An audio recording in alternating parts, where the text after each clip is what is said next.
Okay, at this time I'll call the June 26, 2014 Dickinson County Commission meeting to order. Would you please stand and join in the flag salute?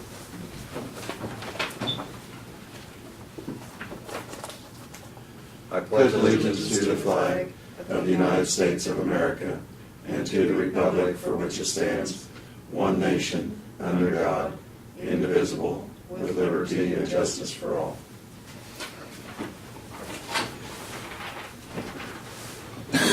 Okay, the next item we have is the approval of the agenda, and we do not have any additions or deletions, and so I would go ahead and move that we approve the printed agenda. Second. We have the motion and the second to approve the agenda. All in favor say aye. Aye. Opposed? Motion carries. The consent agenda includes the minutes of June 19th work session and regular meeting. Fund expenditures $250,739.27. Wire payments of $122,779.61. I move that we approve the consent agenda. Second. We have the motion and the second to approve the consent agenda. All in favor say aye. Aye. Opposed? Motion carries. Commissioner comments and committee reports. Craig, if you'd go ahead, please. The North Central Regional Planning Commission is not meeting today. Goes back, I guess, a long time. They just didn't meet during harvest, and kind of changed, but they still don't meet in June. And there was nothing on the computer from any emails or anything. I will be attending when we're going out to the Justice Center training in August. I'll be staying out there. NADOC's having a conference out there. I'll be attending a couple of the deals on Saturday. So I'll be coming back by myself. The staff will work that out later. That's all. Okay. Yes, Laverne? Well, this is normally when we're right in the middle of harvest, and it's kind of unusual this year that it just hasn't really been harvest weather with high humidity and the rains that we've had recently. And I guess it is a little unusual with the hail, especially in our area, how it tends to weed out and a lot of weeds to come. But I noticed that we're not the only area with weeds coming, so it's kind of a thing where we'd like to get the wheat cut, but it's some fields just haven't gotten ripe enough to get it dry enough to get cut. So it seems like it's going to be more of an extended harvest this year compared to the normal harvest when it's 100 degrees and everything's dry and you just get it cut within a week. So it's going to be a challenge, I think, this year. And I, like I said, haven't been to any meetings this week, so you might mention we was busy working on budgets this morning and with the outside agencies coming in, and so we were. You know, Laverne, since you were mentioning harvest, and Laura Marks was in here earlier, would you want to kind of share summation of her comments? Well, she's been kind of going to some of the co-ops around and touring the county, and I guess, like you say, it when you're driving out in the country, you do notice the weeds, because this year we had rain and the wheat was thinner, and so that's one thing that you notice right away, and like I say, I guess the question I had for was, this year there's fields that the wheat is dry, but there's still some green heads that came up later that's got green berries in, and even though it maybe only tests 13.5, how that storage of that kind of wheat could be different because of the green kernels. That moisture is going to have to go somewhere, so it's, like I say, if those kernels do actually dry down in storage, or whether they're still going to be green, or how the elevator's going to deal with that situation. And one thing that's helpful on that, of course, Laura Marks has come on as one of our agents here just this past year, but she had mentioned that she had been across the western part of the county and was going to go through more of the eastern part and the southern, and she's getting information and some feedback and observation. And if people do have questions, I mean, they certainly have a resource of someone to call, and if she doesn't have an answer or suggestion, I mean, she can certainly check with K-State and just try to keep on top of things, because this, like you said, this has been an unusual year. We did have some budget hearing or budget reports this morning, and had some groups come in for some requests. The other thing I was going to mention, after the meeting today, I'm going to go ahead and attend, and I think probably the other two county commissioners, they're having a reception for Mike Parsons, and he's with Abilene Concrete, and he's retiring, and it's been a very successful business, I think, here in Dickinson County, and we're fortunate to have the concrete place here, because there is so much activity throughout the county. So anyway, that's going to be from 11 to 1, so I plan to go out there afterwards. That's all I have, and we do not have any other proclamations. Our public hearing isn't scheduled till 11:15, so we're going to skip over that part for right now until we do get to 11:15. And Brad, if you'd go ahead and offer your report, please. Okay. Start out, I've got a letter that I received from the county attorney's office. It was actually as a result of a request from the Crime Stoppers board from Jason Wilkins, who's an investigator for the Abilene Police Department, on behalf of the Dickinson County Crime Stoppers, requesting assistance in paying for some software that they have to pay for annually out of the diversion fund.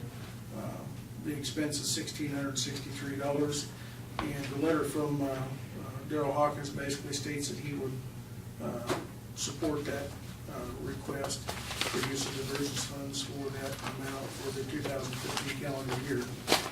The software specifically is a software that allows people to text in the tips as opposed to calling them in, which has become a very popular way of for people to report that activity. So if you, I don't know where you wanted to formally approve that, or we don't have the bill yet, and the bill won't come in for a while, but it's something we're going to take action on. But Darrell did approve it, or gave his support for the use of the funds that way.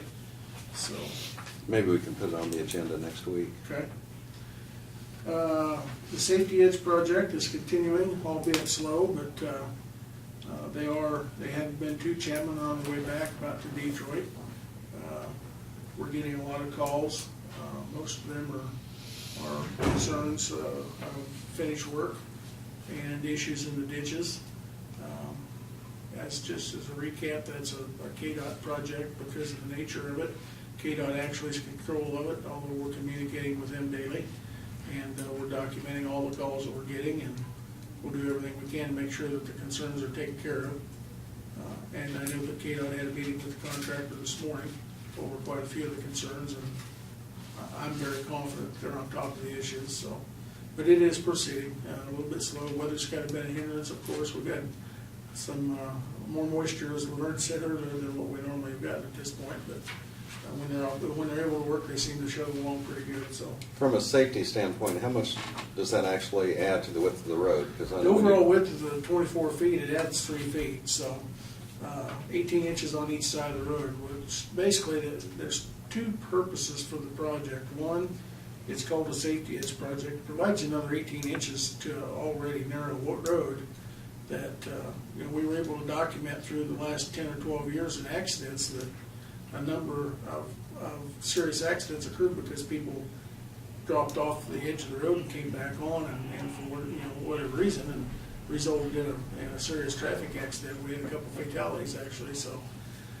it gives you a little bit added width to the road. It also gives us a tremendous benefit from the standpoint of the original old 40 that's underneath there, the concrete, which we found from other projects is in pristine condition, isn't the full width of the 24 feet. So you've got the concrete underneath it, and you've got overlays over top that lay over.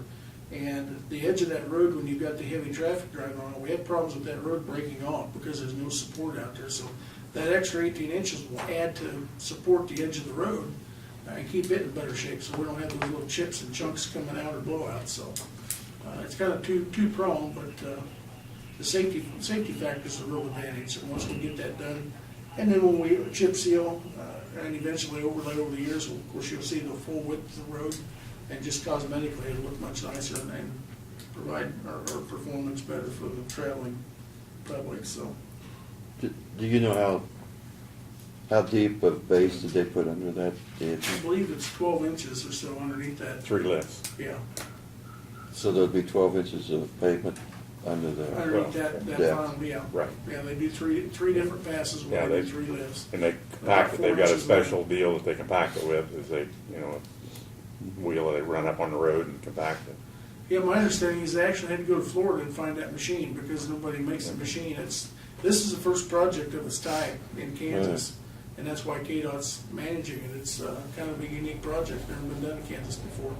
But the contractor had to go to Florida and find this machine. Then they brought it back and they rejuvenated it and rehabbed it to get it up and running. And it's my understanding that after the project's done, they want to get rid of it because it's not a very popular machine to run because it just compacts 18 inches. It's kind of tough to stay on top of it, so. But it is pretty unique. We've kind of the cutting edge here as far as trying to widen the road in this fashion, so we'll see how it works out. So, but we're trying to stay on top of the issues, so. And our phone's been rather busy, so. Update on the courthouse, we do have the doors, west doors were, the locks were installed finally and functional yesterday, so they're secure. So the only access in through the west 2 doors will be employee access. The public is now restricted to south access only, so. We do have signage up our nose. They're sitting on my desk. They actually come in this morning, so. Rock Springs Ranch, I've got the agreement today. I've received notification from the director of the 4-H Foundation that their board approved it Monday. They asked that we send it through their legal counsel to just get it approved, so, and I assume there won't be any problems on that since Doug helped compile it and approved it, so. But at any rate, Martin was out yesterday with the inspector, bridge inspector, they looked at it and they were put together a plan now on getting in there and getting that taken care of, so. We've got it on your agenda today to approve, and I'll send it to him for his signature. We're gonna move forward and get it taken care of, so. I think originally you said planking, but are you going with the steel deck, class board? Yeah, it'll, what it looks like we're gonna have to do is we have to go in and put some dry piling in and replace one of the back walls. From what they looked at yesterday, one of the back walls is showing some deterioration. But it will be a steel deck, we're gonna replace the wood deck with a steel deck. That'll extend the life of the bridge fourfold over the wood deck, so. And when it does overtop, and it's gonna overtop, it'll be just in place where it will, that steel deck will stay there a lot better than the wood deck, even if we replaced it, so. So we're gonna give them a bridge that's very sufficient, it'll have a higher weight rating than what it had, so they'll be in good shape, so. It'll be a good deal for them, good deal for us both, so. But that one, the one road, they do understand that they're gonna maintain that one road from now on. Yeah, it's in the agreement that Yeah. they'll be taking it over once we're done, we'll have it inspected, we'll turn it over to them, and it's theirs, not only the road, but the bridge, it's theirs from here on out, and we'll get everything filed with the Register of Deeds office, so. That's all I had. Okay. Perfect. It has, it's 11:15, and we do have an item to have a public hearing. And the purpose of this public hearing is we do have also on our agenda to consider a resolution creating the Hope Fire District Number 2. And so at this time, I will go ahead and open the public hearing for anyone that would want to make any comments regarding the fire district.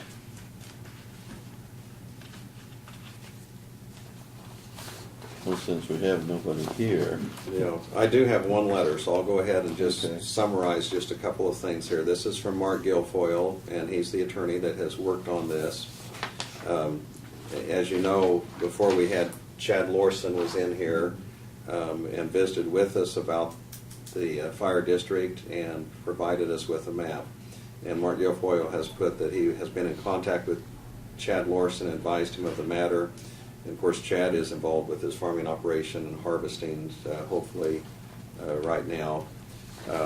But Mark did write in his letter that if there are no objections in this proposed district, that he is comfortable if we go ahead and pass this resolution. And he did leave his cell number if we would want to call him with any questions.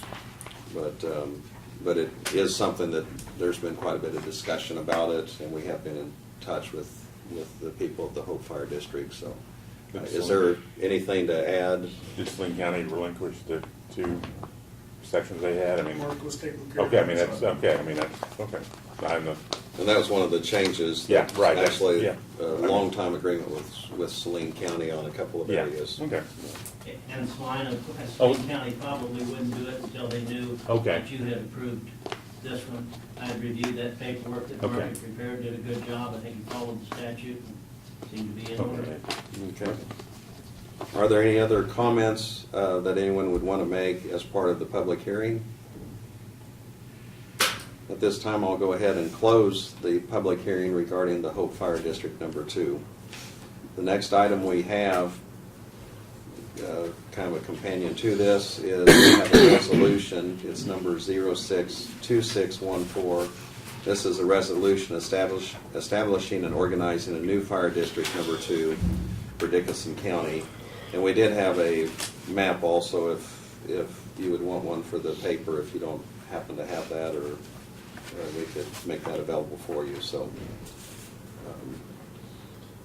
It does clean up the west line there. Is Highway 15 would be, the whole fire district would come to Highway 15, and then Saline County would, Gypsum Valley Fire Department would pick up everything more or less on the west side. No, it cleans up jurisdictions, it cleans up some taxing issues that we've had Yeah. for years, so, yeah. Make things much easier, much clearer. so is there a motion to adopt the resolution? Number, 062614. so moved. I'll second it. Okay, we have the motion to adopt resolution 062614, and this does establish the organization for a new fire district number 2 for Dickinson County. Any further discussion or comments? All in favor say aye. Aye. Opposed? Motion carries. Okay, the next item we'll go to would be notices and communications.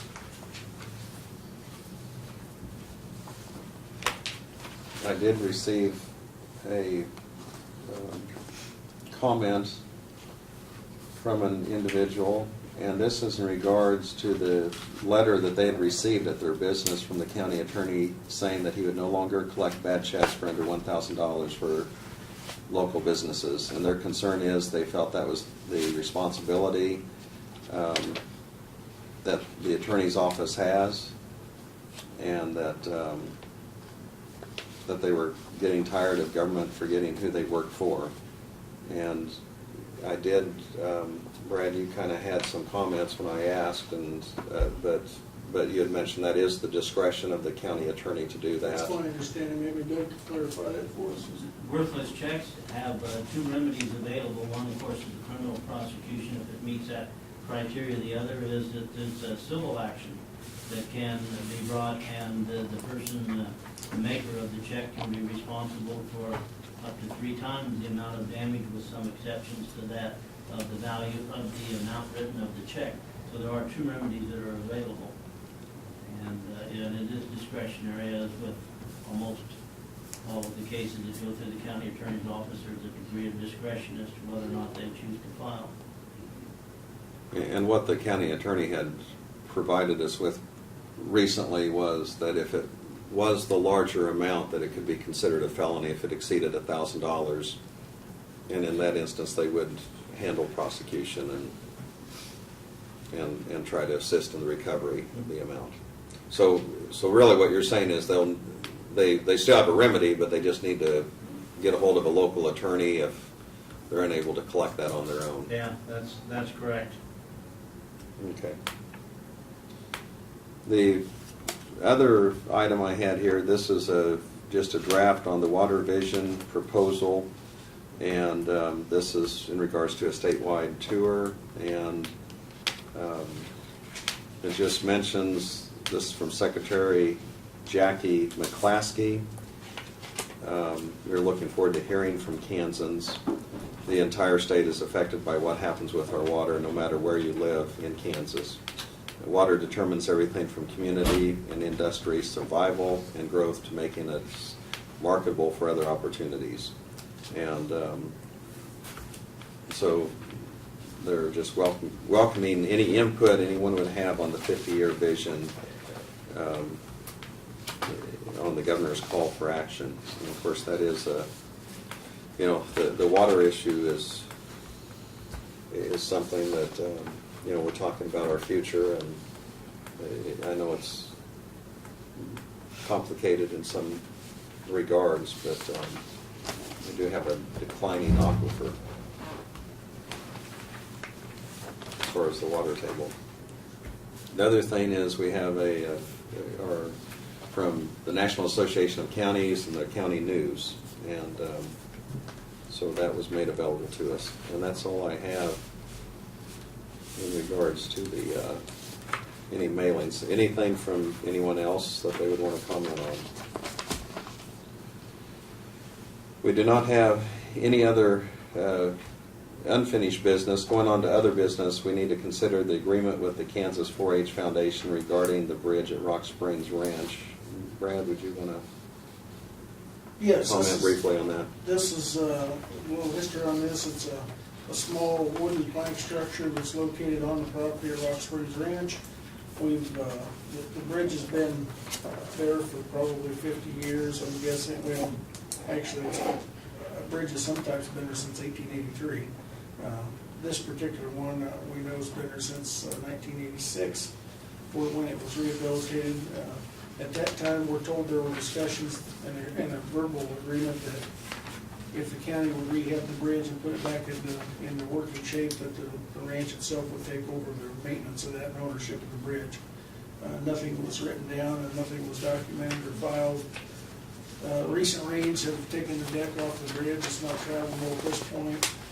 I've met with the management of Rock Springs Ranch and the Kansas 4-H Foundation, and they have agreed, basically, the agreement is did in '86, we're going to rehash.